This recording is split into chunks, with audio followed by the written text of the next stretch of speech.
Prabowo. Nongol di surat kabar The Jerusalem Post, Prabowo disebut cari sokongan Yahudi untuk nyapres di 2024. Astagfirullahaladzim. Benarkah ini? Kita simak kabarnya ya. Nauzubillah min dzalik. Kabar di beberapa bulan yang lalu. Ini bahkan kalau kita lihat di tahun lalu ya.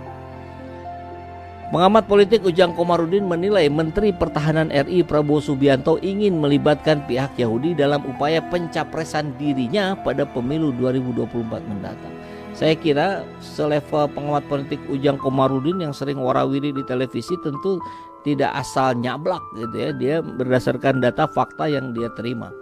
Hal ini disampaikan Ujang merespon sebuah artikel yang dimuat surat kabar bernama The Jerusalem Post beberapa hari lalu.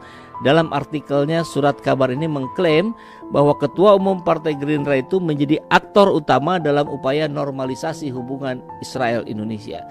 Seperti siapa ya?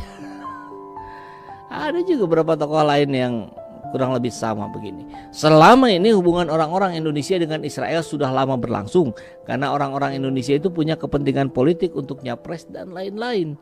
Butuh dukungan politik dari Amerika, dan kita tahu Amerika itu dikuasai oleh Yahudi, orang-orang Israel, kata Ujang dalam kepada wartawan Kamis 13/1/2022. Direktur Eksekutif Indonesia Political Review IPR ini mengatakan upaya normalisasi hubungan diplomatik Israel-Indonesia yang sedang diupayakan oleh Prabowo itu bakal sia-sia. Saya ulangi, bakal sia-sia. Sebagaimana diketahui, Indonesia sudah berulang kali menolak menormalisasi hubungan dengan Israel. Alasannya jelas, karena Indonesia adalah salah satu negara pendukung kemerdekaan bangsa Palestina. Bagaimana mungkin kita bisa berhubungan baik dengan penjajah? Kementerian Luar Negeri RI juga pernah menekankan Indonesia tidak akan mengakui Israel sebelum tercapainya two-state solution dengan Palestina.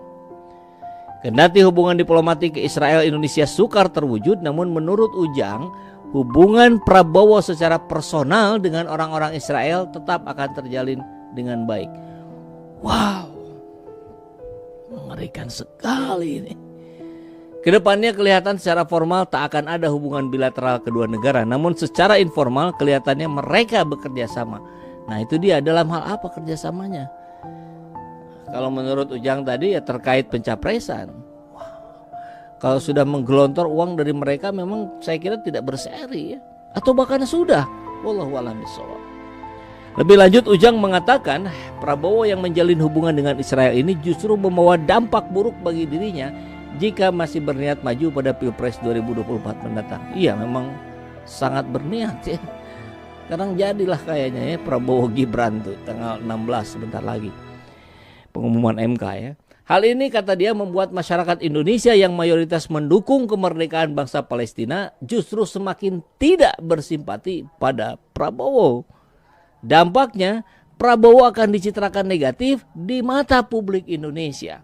Karena rakyat Indonesia menganggap Israel itu penjajah dan rakyat Indonesia mendukung kemerdekaan Palestina.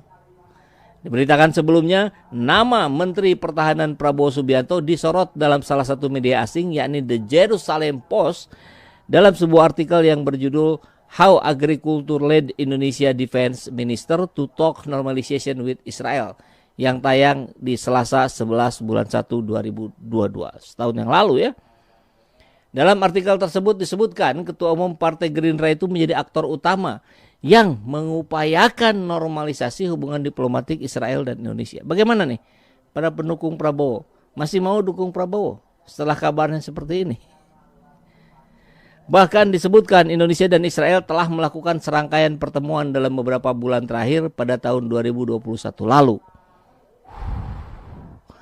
Ya ini sih sudahlah ya, kita kembalikan lagi saja kepada para pemilih. Makanya betul-betul hati-hati dalam memilih capres di 2024 ini. Ini akan betul-betul menentukan akan dibawa kemana kapal besar bernama Indonesia ini.